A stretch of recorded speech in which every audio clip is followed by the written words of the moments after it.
Welcome to Connecting the Community podcast. I am your host, Majid Jowhari. I will be connecting you to people, organizations, and events that create community. I am creating this podcast in Richmond Hill, an eclectic and very culturally diverse community with lots of trees and streams and interesting people, just up the hill from Toronto. On this podcast, I have the pleasure of speaking with my MP, Majid Jowhari. We've done a podcast before. Today, we're going to focus on the budget. And I've asked him not to use numbers in our talk. Welcome, Majid. It's good to be with you today. Thank you. Oh, you're very welcome. I'm so glad we have found the time. Majid, I believe I first met you about a decade ago. And you've been an MP since 2015. Please just tell us a little bit about yourself. Yeah, first of all, you're 100% right. I became the Member of Parliament back in 2015, and we met, I believe, back in 2014 when I was officially nominated as the candidate for the Liberal Party of Canada, and I wanted to get to know the community a lot more.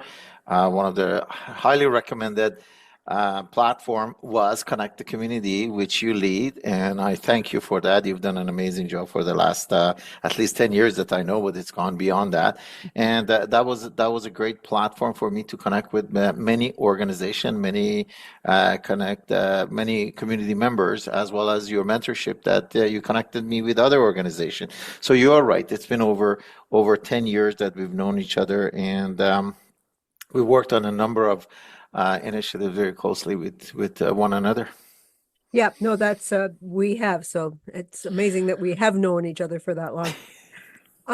Now we've said we're going to talk about the budget, but last week I had the pleasure of attending the announcement of the opening of the United Nations University Institute of Water, Environment, and Health.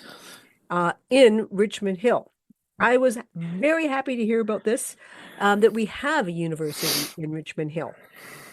I think you were happier. So please just tell us a little bit about this, and I will certainly put the link in the podcast. Yes, this was a journey that was in making for about a year and a half. When I was introduced to UNU and the work that the ambassador, as well as the director, Dr. Madani, was doing, and we heard the scope of the work that they were doing in Canada and internationally, as well as the vision that was being drafted for UNU. You know, the roadmap that they wanted to take and where the leadership wanted to take UNU. There's a very, very huge synergy between and an alignment between what the community in Richmond Hill is doing, what the advocates are doing, what the city is doing, and how the city is situated, and the support for the mayor, as I've seen the mayor David West in many environmentals, and I know about the sustainability strategy that the city had. So I shared that with UNU, and that started UNU leadership, and that basically formed the start of a dialogue. And then the advocacy continued when UNU secretary was here in Canada. We had a number of high-level meetings between the secretary, between the team, between the ambassador, Dr. Madani, with a number of ministers. We had slowly over the last year and a half, the bits and pieces start falling into place. A great vision, a great team.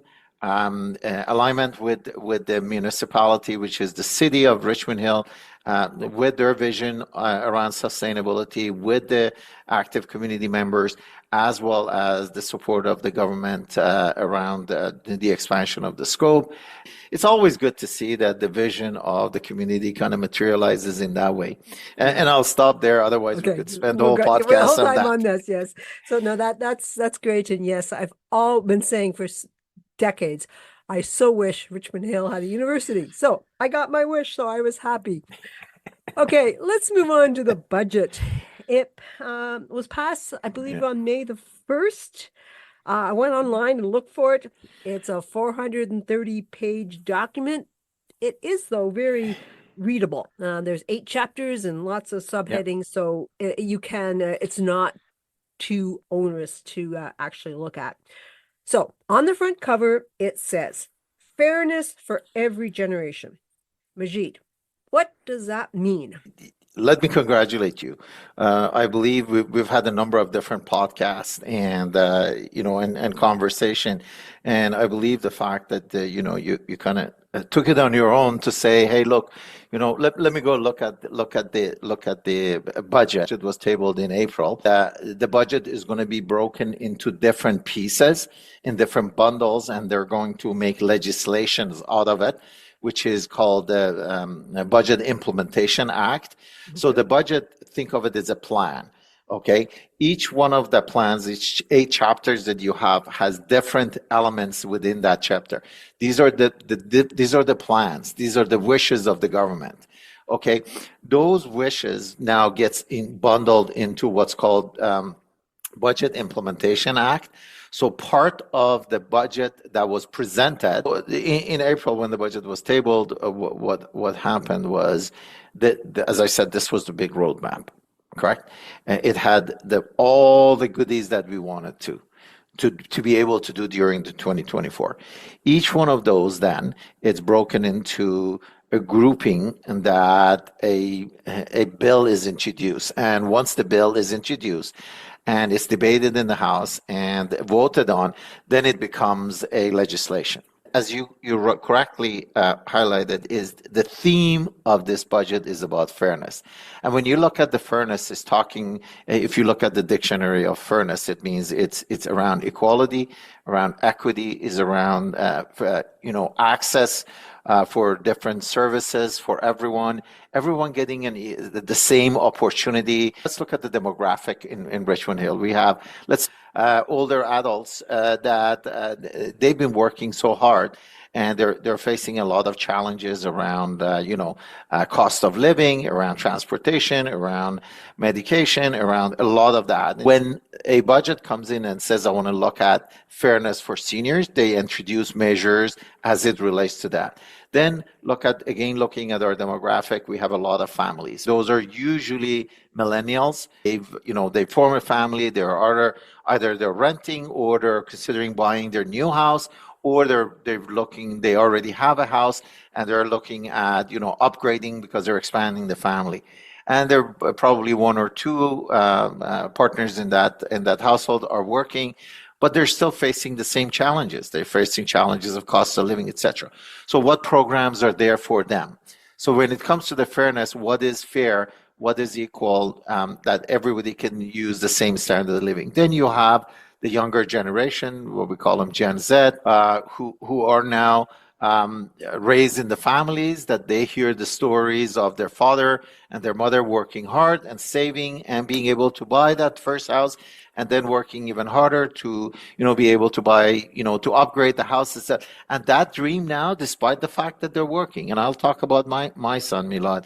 Now he has a full-time job. He works from 9 to 5, and then he actually has a part-time job. He used to work when he was at school at Sports Checks. He continued doing that because you know what? When he looks at the transportation, the car and it's not an expensive car, a car he owns, and he still has to put gas in it and still has to pay for the insurance, and he has to still pay for the food, for the clothes, etc., etc. And when he's sitting down and he's saying, wow, look at the prices in Richmond Hill. We just heard, if you've gone online, we just heard the prices in Richmond Hill went up by 4.8%. So now an average house is about $1.4 million.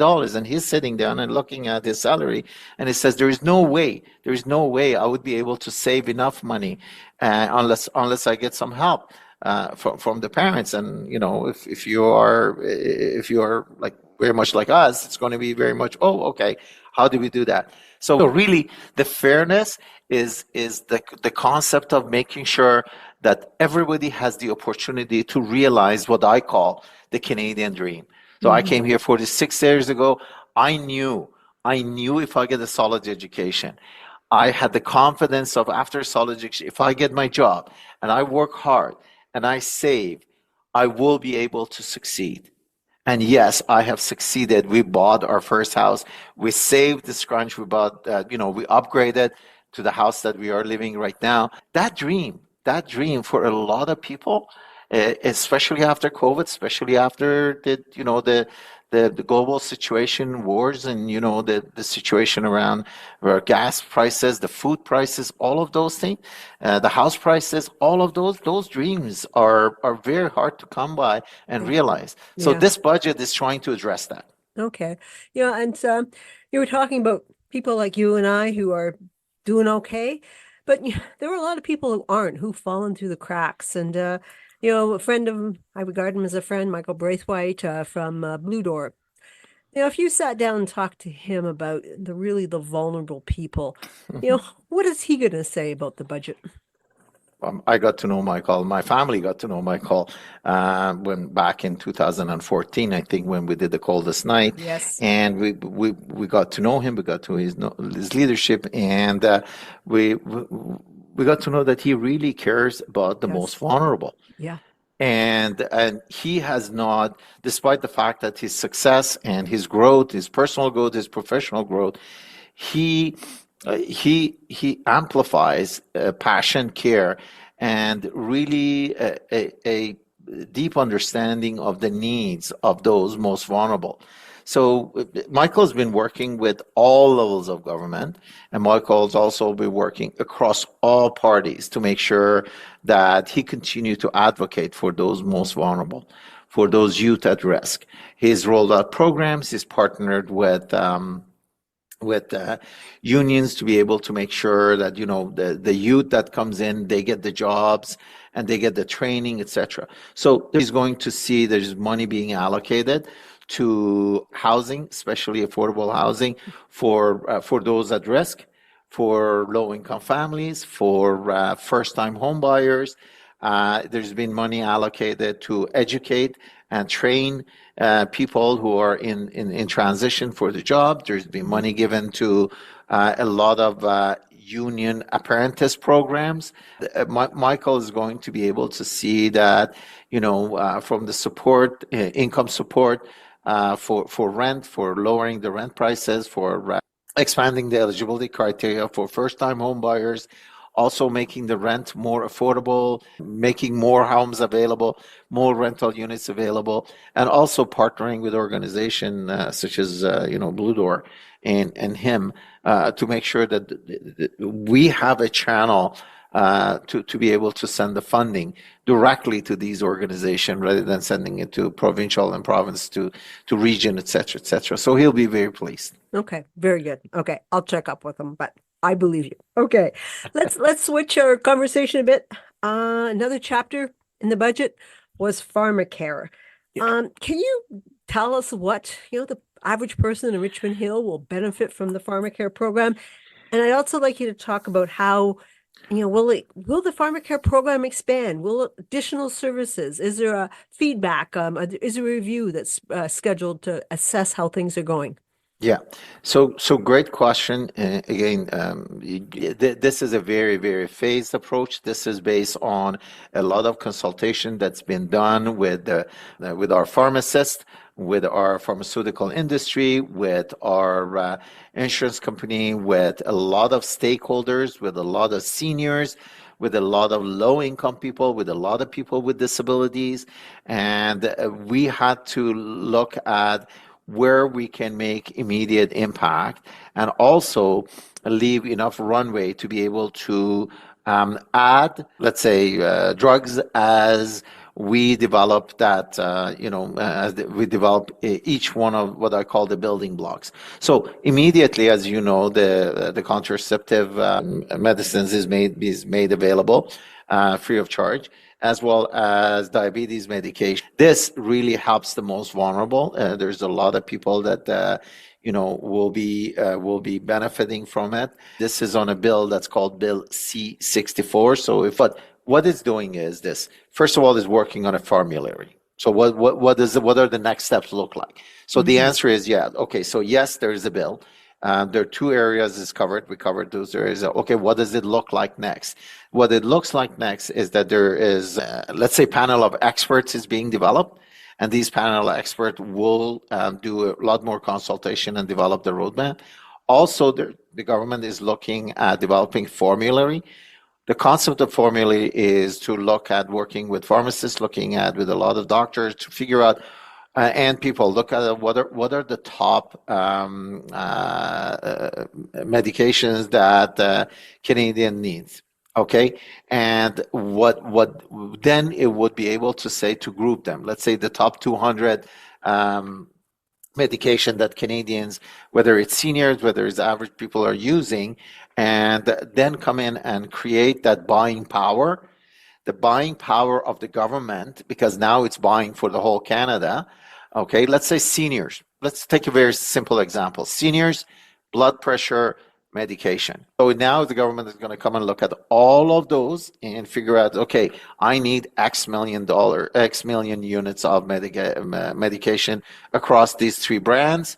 And it's going to go back and do a whole negotiation, and therefore the price of that is going to come down. So that's number one. Number two is because the medication, those type of medication is now free, people don't have to, especially seniors who and low income, that they have to make a compromise between, do I go for my medication or do I put food on the table? You can balance your budget as well as get the medication, so you don't get sick and end up in the hospital. And one day in the hospital, even if you go to an emergency hospital for a bed, is about $1,400. We can buy that blood pressure medication and make it available free of charge to everybody who does not have an insurance, who's low income, and who can benefit from this. We're going to make sure that everyone has a better quality of life and they don't end up in the hospital. Yeah, that makes a lot of sense. And thank you for explaining that a little more detail than I knew. So thank you. And I'm also optimistic as well, which thank you for that.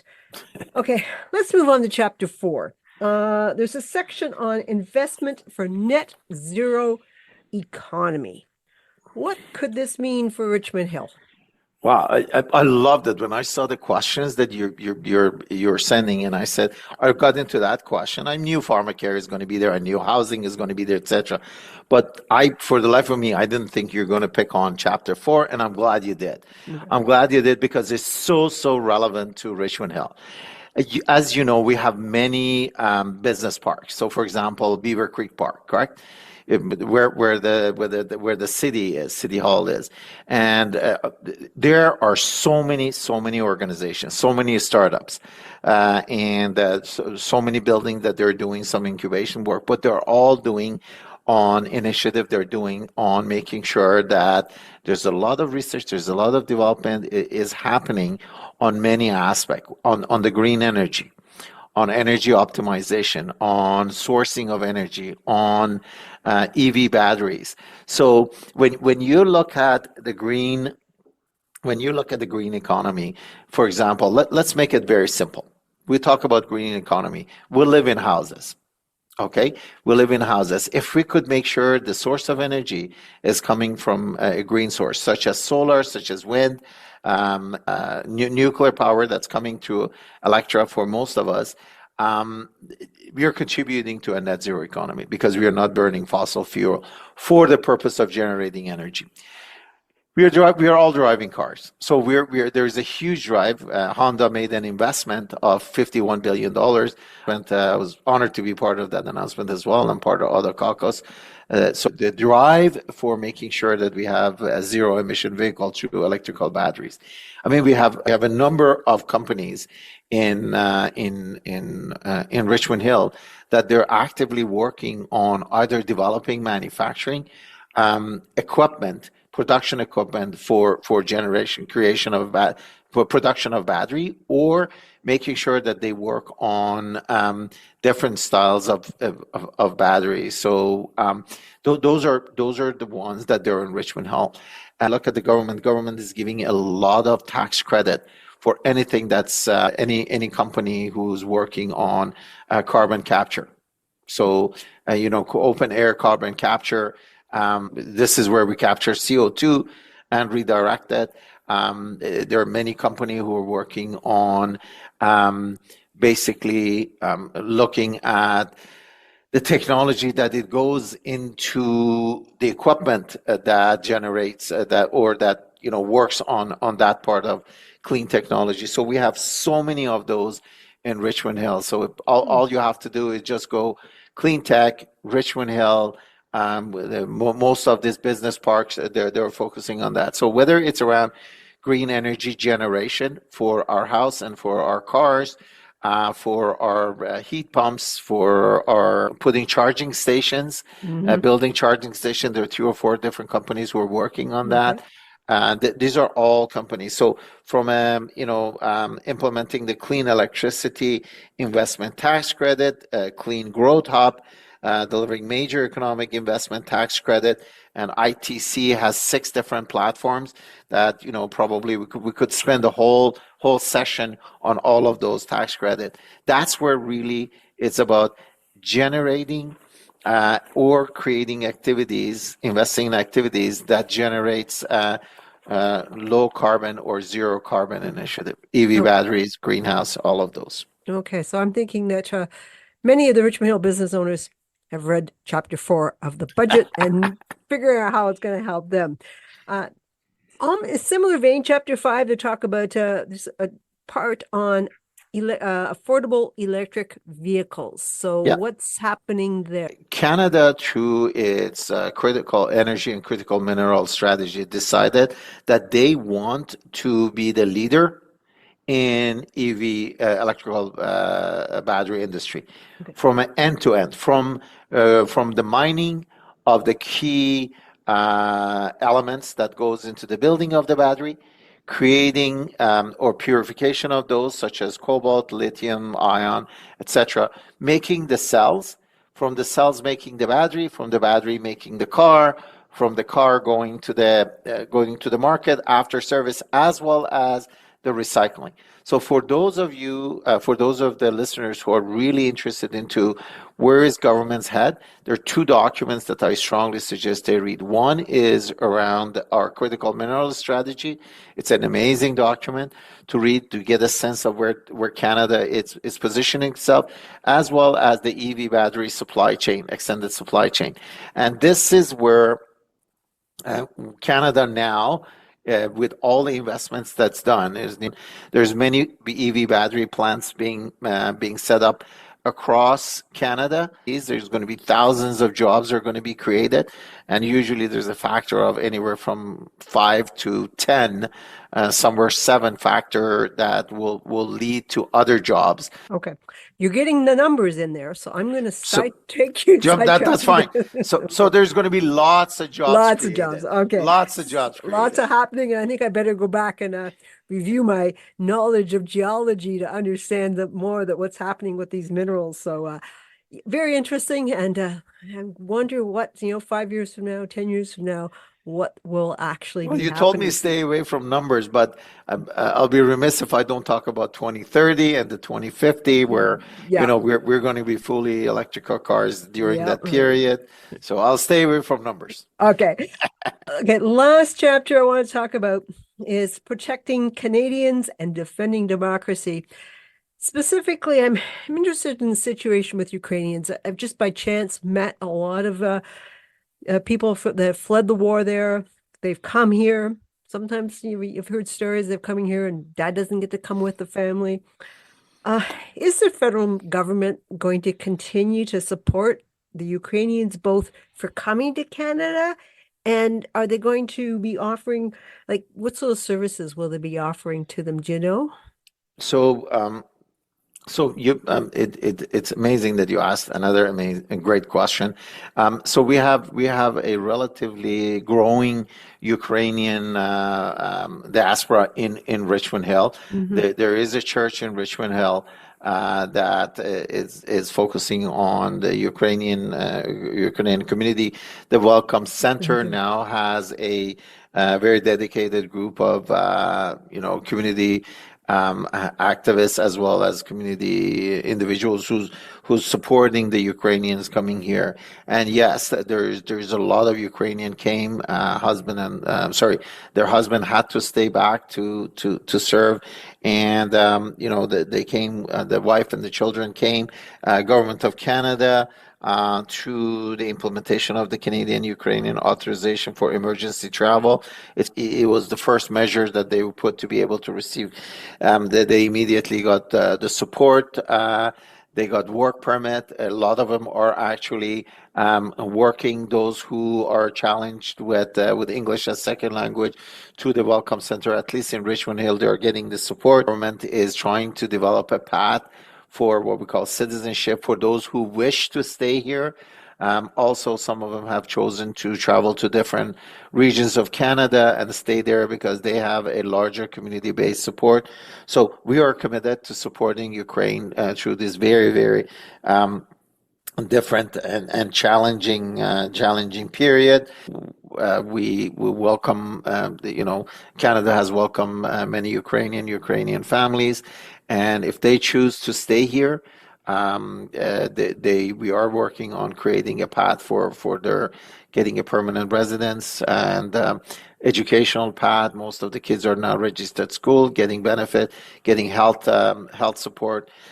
So our commitment so far, as we've demonstrated, is been there, and whether it will support continue, I believe, so long as we are in government, the support for Ukraine will continue. Okay, very good. Yeah, I've met many of them, and I see them as being like so many people who've come here, real assets. And I realize some are going to want to go back, but I have a feeling that some are going to stay, and I think our community will be better off for that. So, yeah, and just glad that we can help out. I think a lot of the Welcome Center. Now, I could ask you a lot more questions, but I think we've had it. I think we've had a good session for now. Is there anything else you just want to add quickly at the end here now? Just want to thank you. Just want to thank you. I think the focus that you are putting on a number of things, especially on affordability, on making sure that people get, our community members get the information that need, and giving us a platform to be able to talk about that goes to the character, not only to your character, but also to really the vision that you have for connecting the community. So thank you very much for the opportunity. Oh, you're very welcome for that.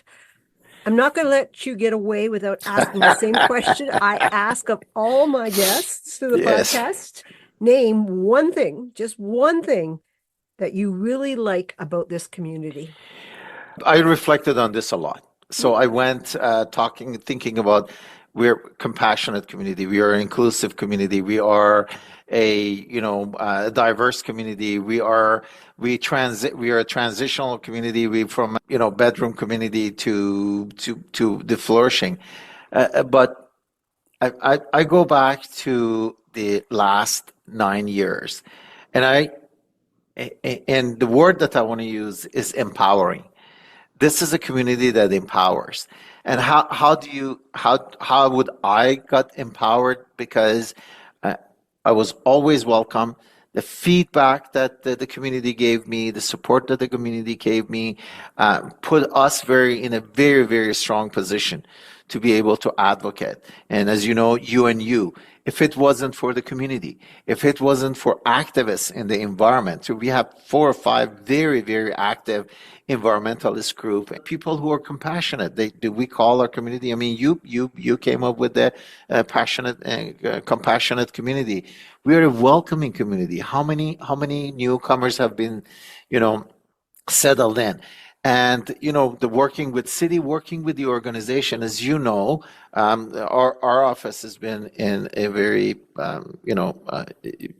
blessed situation that we've been able to secure nearly $300 million over the last 10 years for the community. This didn't happen just by accident. It happened because Richmond Hill is a very empowering, whether it's the activist group, whether it's the talent that's in Richmond Hill, whether the investment that's in Richmond Hill, whether it's the vision, whether it's the proactiveness, whereas where we want to go. So the word, if it's one word that I want to define our community is, it's a community that empowers. Okay. Thank you for that and the explanation for that. So I will put many things in the podcast notes, and please, everyone, look at them, read the document, at least skim through the budget to get a sense of what it's all about. So again, thank you, Majid, and I hope to see you around town soon. Absolutely. And if any of your listeners wanted to have a group conversation around budget by chapter at high level, etc., through the Connect community, let me know and we'll be there. Okay. Thank you again. Thank you for listening. I would very much appreciate you sharing this podcast. Please tune in next week as we continue to explore the community. Consider emailing me at Marj, M-A-R-J, at marjandre.com. I welcome suggestions for podcast guests. Stay well, stay connected.